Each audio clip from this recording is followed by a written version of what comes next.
Menurut pasal 529, yang dimaksud dengan bezit adalah kedudukan menguasai atau menikmati suatu barang yang ada dalam kekuasaan seseorang secara pribadi atau dengan perantaraan orang lain, seakan-akan barang itu miliknya sendiri.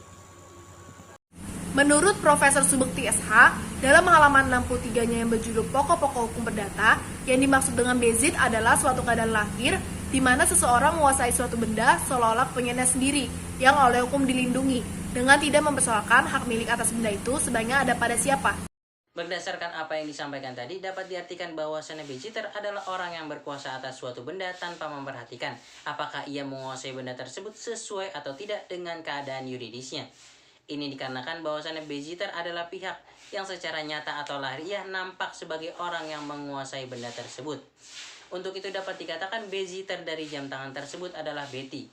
Karena pada kenyataannya yang nampak menguasai jam tangan tersebut adalah Betty, dan tidak dapat disalahkan jika Shirley membeli jam tangan tersebut dari Betty.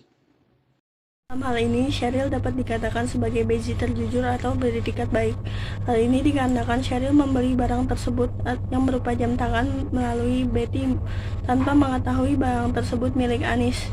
Beziter beretikat baik ialah ketika seorang menguasai suatu benda tanpa mengetahui bahwa benda yang berada di bawah kekuasaannya tersebut bukan miliknya.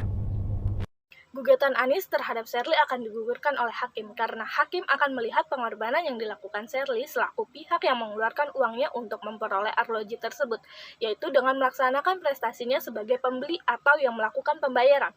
Upaya hukum yang dapat dilakukan oleh Anis adalah dengan menggugat Betty selaku pihak yang menjual barang Anis tanpa sepengetahuannya karena telah menimbulkan kerugian bagi Anis.